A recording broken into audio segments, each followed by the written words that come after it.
So guys, it's that time of the week again. Welcome back to the Planet Football YouTube channel, and I'm very excited to jump into today's reaction. If you've not seen the previous videos in this series, then make sure to go ahead and check them out. Really enjoyed the last couple of reactions that we've done, but today we are going to be going ahead and reacting to Ronaldinho. Now, out of all the players that we've reacted to on this series so far, I would probably say that I know the most about Ronaldinho, the player that we're going to look into in today's video. Now, obviously, if you've been watching the series, you'll know that I started watching football around 2007, 2008. So the time that I was properly coming into football, Ronaldinho was playing his football for AC Milan, and obviously after that went to play in Brazil. So it did mean that I missed sort of like the peak of his career at Barcelona and things like that, and that's really what we're going to be checking out in today's video. As always, do get your suggestions down below for any other players that you'd like to see me react to. We got loads on the list now, so thanks to everyone who has got involved with that so far. But without any further ado,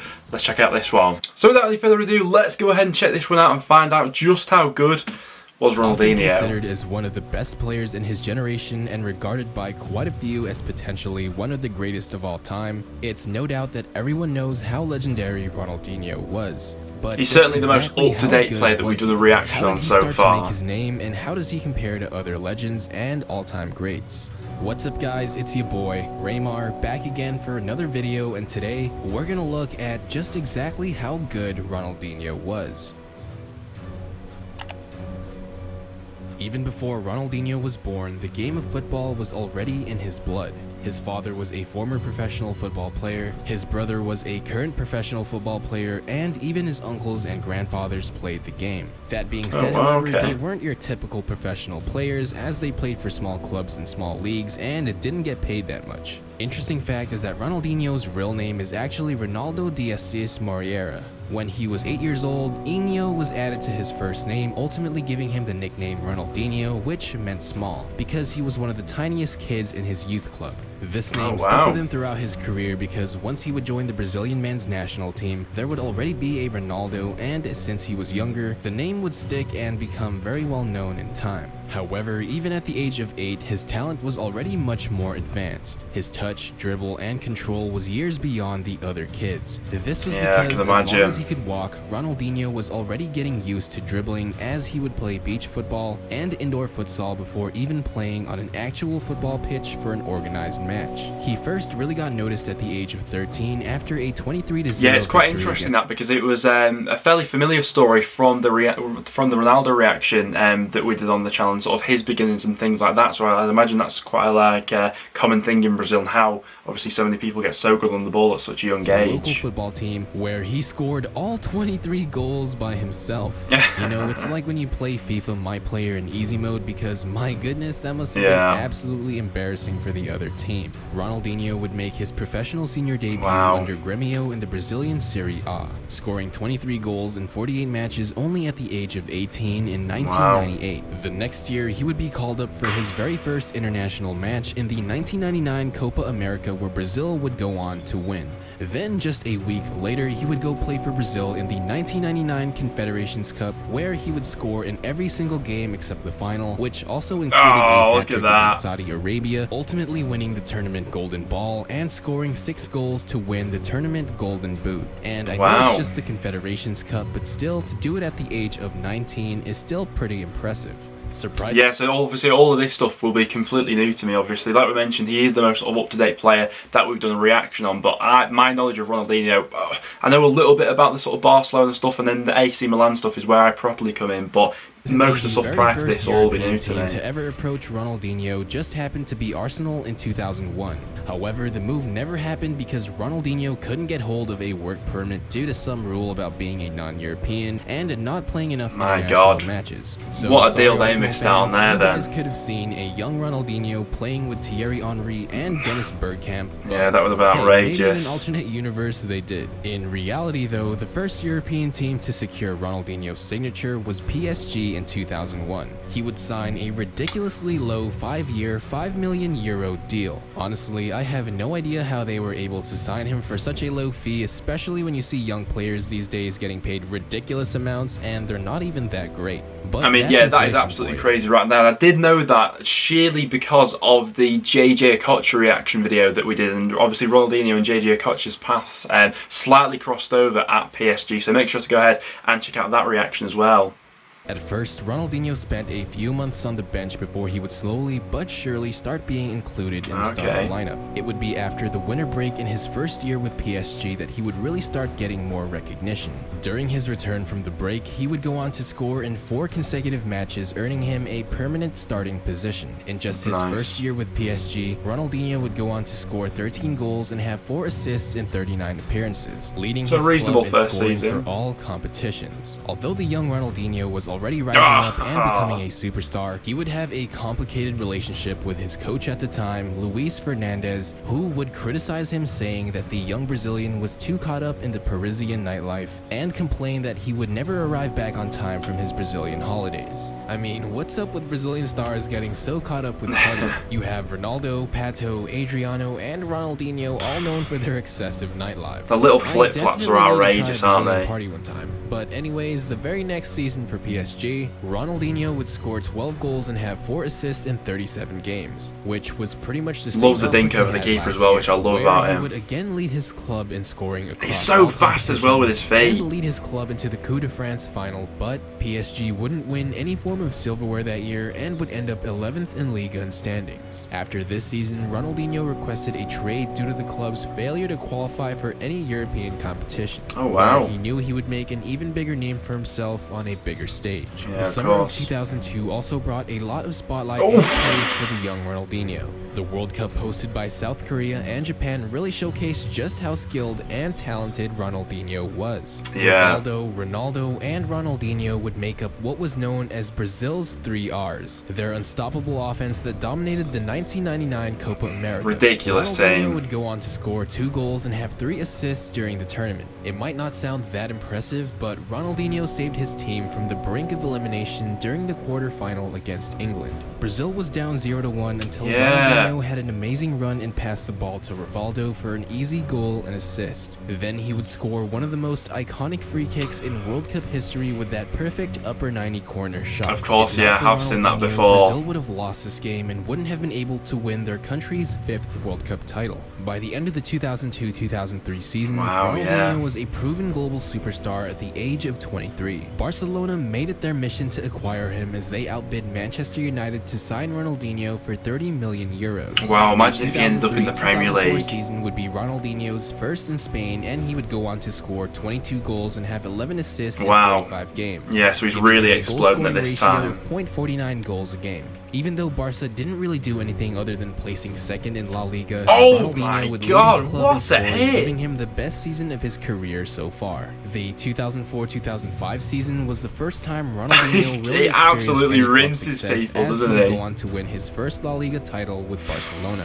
That season, he would go on to score 13 goals and have 16 assists in 42. It's just absolutely magnificent to obviously watch these clips, and obviously over the years I'll have seen, you know, different compilations of Ronaldinho and things like that, but learning the backstory behind it as well is also really interesting. And I did imagine that this sort of move to Barcelona would have been the sort of the time in his career when he really went ahead and exploded and things like that. And obviously, judging by the numbers and some of the goals that he's scoring, I'm assuming that was the case.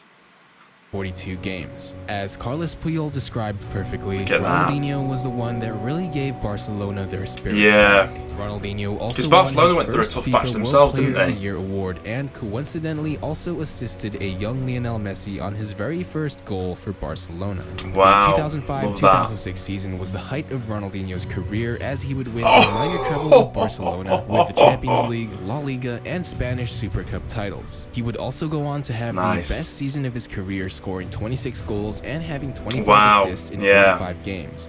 This amazing year and season would land him his second consecutive FIFA World The no-look stuff's great as well. Becoming the third player to ever win the award more than once, other than Ronaldo and Zidane. And finally, to cap it all off, would also win the prestigious Ballon d'Or. Yeah, of course. Ronaldinho was so good this year, even after destroying Real Madrid at home at the Santiago Bernabeu for the El Clasico. The Real Madrid fans actually applauded him, something they've only previously done for no other than Diego. Yeah, that goal there against Chelsea is another one that I have seen throughout the years and things like that. And Ronaldinho is just one of those people that you just can't hate him. You just have to appreciate watching him because he is completely one of a kind, and we'll have players after who you can debate have been like better than him and things like that, and where does he stand in the all-time list and things like that. But the uniqueness factor to Ronaldinho, I don't know if that'll ever be matched again. Just shows you how good he was and how much they respected him as a player. I believe that the 2006-2007 season would really be the last time we would see Ronaldinho in any amazing form. He would go on to score 24 goals and have 14 assists in 49 appearances, in which he would once again lead Barcelona in scoring across all competitions. However, Barcelona pretty much got cucked for the La Liga, UEFA Super Cup, and Club World Cup titles, as they would finish in second place for all three. Like I said, that was the last time we'd really see a prime Ronaldinho. The 2007-2008 season was plagued with injuries for Ronaldinho, which included a muscle tear on his right leg that would pretty much end his season. He would have 9 goals and 6 assists in 26 games. Yeah, so not as much football. Office, specifically, former club president Joan Laporta said that he believed after 3 years, Ronaldinho was out of his prime and needed a new challenge to revive his career. So pretty much after winning every major trophy there was, Ronaldinho just decided to chill and, like so many Brazilian stars like him, decided to start partying more and training less. And thus, Barcelona sold him to AC Milan. His years in Milan were honestly pretty average, and it was clear that he wasn't nearly as physically fit or dedicated to the game as he used to be.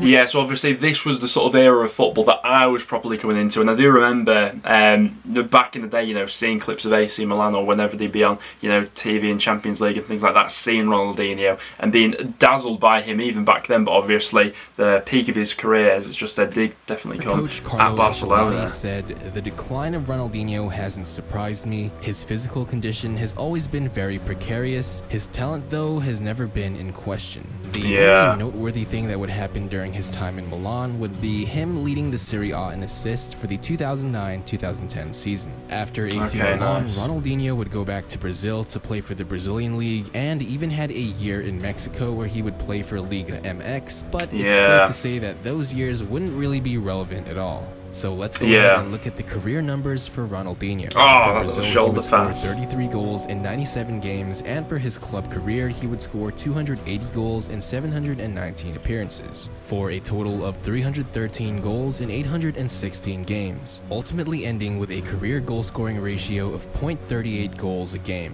How does this compare to our previous players in the How Good Are They series, David Villa and Samuel Eto'o? Well, Villa and Eto'o were just absolute goal-scoring monsters. Yeah, Ronaldinho, is a really interesting one, and there are a lot of parallels between this video and the Ronaldo one that we checked out in terms of the peak, which was amazingly high and probably one of the best we've ever seen from a footballer, but it was just so short-lived and obviously didn't quite have that longevity that we perhaps see from more players these days. But yeah, just for the uniqueness factor alone, Ronaldinho will always be iconic. Monsters were much more consistent in their careers, had longer primes and more dominant years, but even though they're both legends, it's an undeniable fact that during Ronaldinho's prime, he was simply magical. There was just something about his game that transcended just scoring goals. Not only could he score goals, but he could be the one dishing out assists or making incredible runs that lead to goals. He was a true magician that could dance with the ball, was an absolute free kick specialist, had godly touch, and gave us You just can't help but smile when you watch Ronaldinho as well, can you? That's another thing I've noticed. Countless young players, myself included, to go and try some of those crazy and flashy moves. Not to mention, Ronaldinho is an absolute icon for the game of football, and to this day, although he is retired, still goes out and tours the world as a global ambassador for the sport. Also, you just can't hate the guy.